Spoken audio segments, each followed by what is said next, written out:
Thank you, Lola. You were doing such a good job of making us all smile. And then you went all Plesko on. I'm not introducing anybody's relationship to Les because if you're not a great writer or lover or dynamic lover, then you're at the wrong party. So, Joshua Miller, please come up here.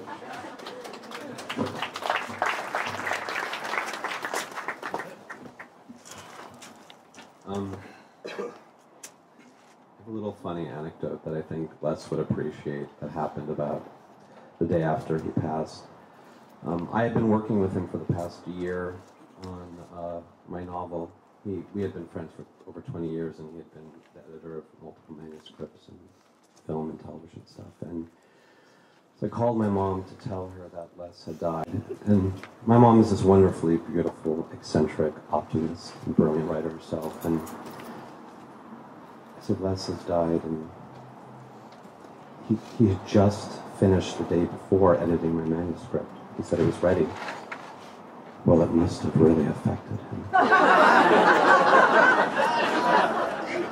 What are you saying, Mom? That my book... What?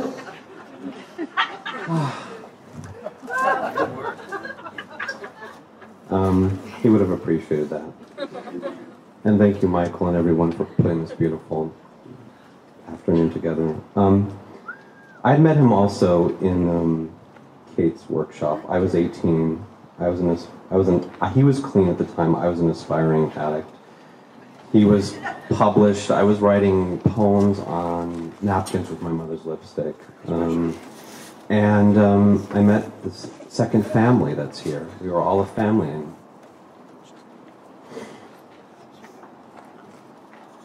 we lost one of our own. People have been talking about his work and just teaching, and I want to talk a little bit about him as an editor, but I'm going to do it through the lens of one of his favorite writers, Joan Didion. I was reading her essay After Henry, which is an essay about her editor after he died. And I think it really best exemplifies our relationship and how I feel about Les. I always believed what Henry told me, except about two things. The title, Play It As It Lays, and the use of the second person in the second sentence of a Book of Common Prayer. Believed him when time and personalities and the difficulty of making a living by either editing books or writing them had complicated our relationship. What editors do for writers is mysterious and does not, contrary to general belief, have much to do with titles and sentences and changes. Nor am I railing notwithstanding does it have much to do with the window at Barnes & Noble. The relationship between an editor and a writer is much subtler and deeper than that, at once so elusive and so radical that it seems almost parental. The editor, if the editor was put in Les Plesko, was the person who gave the writer the idea of himself, the idea of herself, the image of self that enabled the writer to sit down alone and do it. Now, this is a tricky undertaking and requires the editor not only to maintain a faith the writer shares only in intermittent flashes, but also to like the writer, which is hard to do. Writers are only rarely likable. They bring nothing to the party. Leave their game at the typewriter. They fear their contribution to the general welfare to be evanescent, even doubtful, and since the business of publishing is an only marginally profitable enterprise that increasingly attracts people who sense this marginality all too keenly, people who feel defensive or demeaned because they are not at the tables where the high rollers play. This was not a solace, not for the matter of contempt, but Henry always understood. The last time I saw Henry, my editor, was 2 months before he fell to the floor of the 14th Street subway station, one night in Los Angeles, when the annual meeting of the American Booksellers Association was winding to a close. He had come by the house on his way to a party, and we talked him into skipping the party, staying for dinner. What he told me that night was indirect, and involved implicit allusions to other people and other commitments and everything that had happened among us since that summer night in 1966 when I had first met him. But it came down to this. He wanted me to know that I could do it without him. That was the third thing Henry told me that I did not believe. Thank you.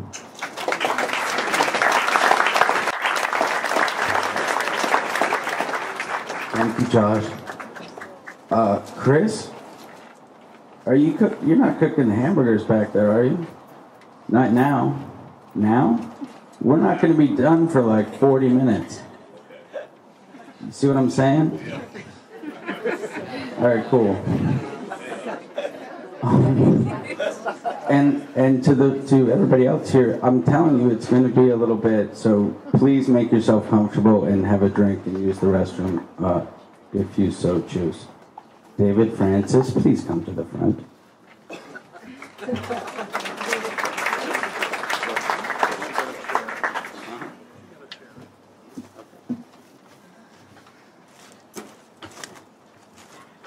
Thank you, everyone, for reading and speaking and for organizing this great thing. I'm so glad it's outside and not in that dark theater. And as Janet Fitch said when we arrived, she felt like Les was going to appear at the door, be at the top of the steps and just say, "Oh, brother." Joan Didion, I guess, thought writers were duds, but you know, I'm so grateful to my posse of writers here in LA, and I only am part of that because when Josh was about 11, he suggested I go to UCLA Extension and sign up for a guy's class called Les Plesko, and if he liked you, you might get to be in his private workshop. And I know no one at Extension ever had a private workshop as well as teaching at Extension. But I was lucky enough to be part of that and meet my peeps, and I'm just so grateful, and I'm grateful to Les because I have the most wonderful friendships here in Los Angeles, and I have a strange little writing life that I never would have otherwise had. And for me to come upon that in my middle life has been a great gift, and it's all because of Les.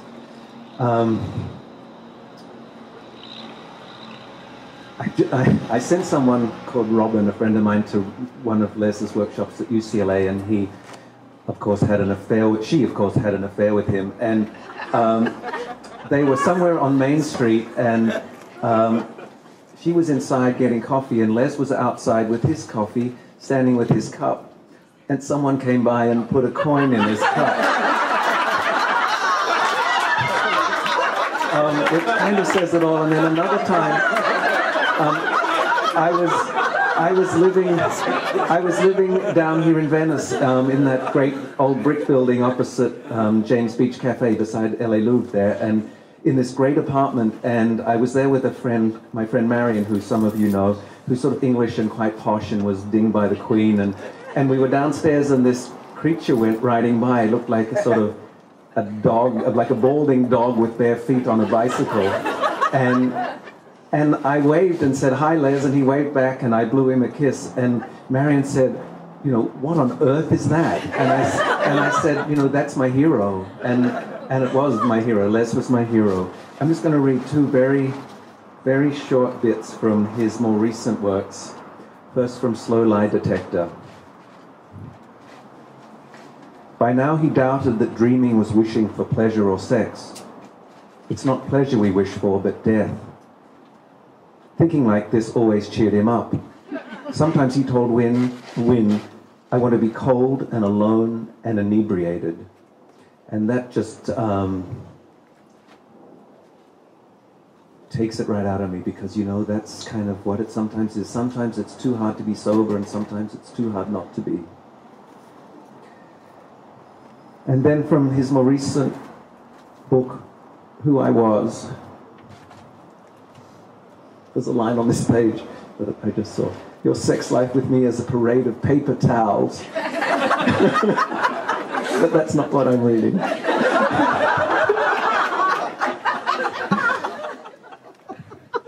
Every morning he always wondered if he was breathing or dead. But why would he be dead? He sat in the dark, thinking about math, waiting for daylight. How come some days felt hopeful, some dire? What was his big plan? When the sun showed, he'd wake Sleeping Beauty, and they'd go to the beach and lie there and eat sandy sandwiches. Anyway, who else did he have? Who else did he want? Every pretty girl. But that really meant no one. And as Janet said, you know, he was kind of opaque. I knew him as a writer and a friend, but I didn't really know him. The conversations were about what was I working on and what was he working on and how it was going. And I didn't get beyond that, maybe because I didn't sleep with him. But there was something inherently sexy about him. You know, I don't know how that was with those flat feet and that crazy eye, and but it seemed to work. A group of us wrote something very short for Los Angeles Review of Books, and I'm just going to read quickly from that. Les wrote as he lived, sparely, poetically, without flinching. A wry guru to a breed of Los Angeles writers. I'm so grateful to be able to count myself among them. I'd never have found my voice without him. He responded to our excesses and any hint of cliché with a rattle in his smoker's laugh and a roll of his good eye. He'd say, "Oh, brother," and we'd know. His squiffy eye off in some distance, pondering a world we couldn't quite see. He was our gold standard, the patron saint of cynicism, the opposite of the yackers and tweeters and braggers, underpublished, underheralded, writing by his candlelight in a dogged search for words that ring more truly. He conjured more deeply, more intuitively, and brilliantly than most of us will dare. That we are left here to write without him seems unthinkable. And I just finished by saying, the best of Les, I think, is better than any of us. His writing is superb, and I honor it, and I'm so sorry he's not with us to share more of that and be our friend. Thank you.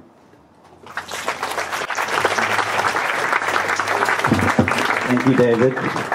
And thank you especially for reminding me of panhandling with Les. Together we were an unstoppable team. Rochelle Lowe. Is Rochelle here? Hi, Rochelle. Come on up.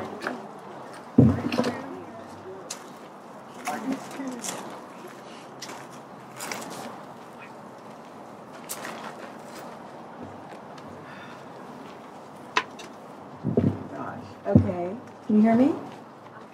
All right. Well, I knew Les. Oh my God, Les would love that. Okay.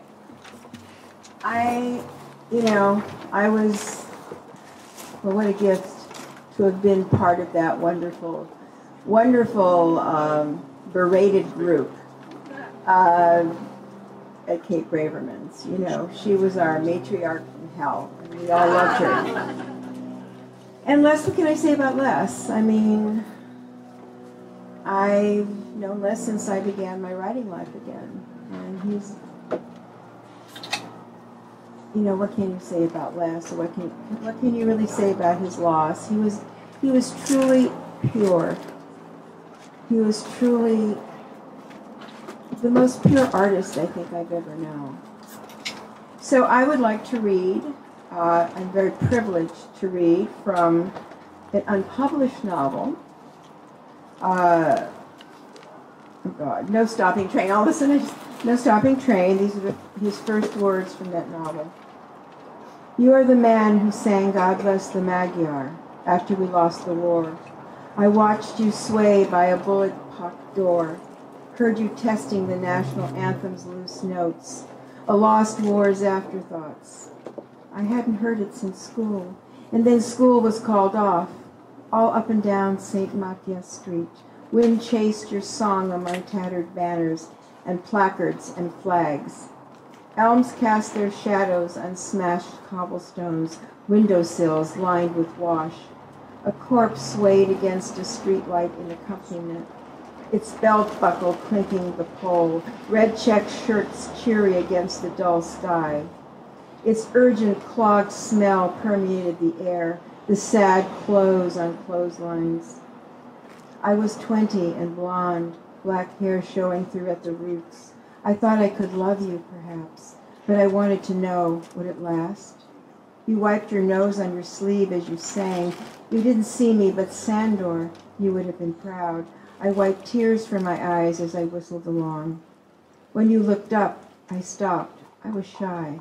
You scanned the sills from my face, but I hid in the curtain's torn lace, my feet crushing glass and mouse dust. There was nobody left to accompany you but the dead, You did not seem to mind.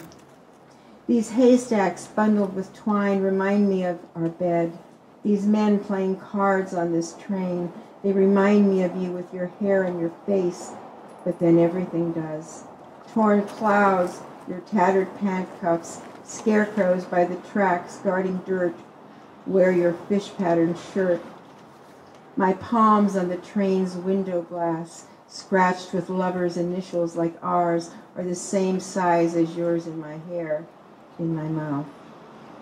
You used to say if wishes were horses beggars would ride.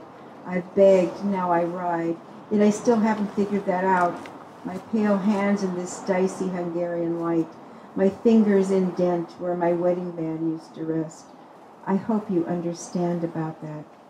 If I had tears left, if you had hands that could help, I'd let you wipe them away from my eyes.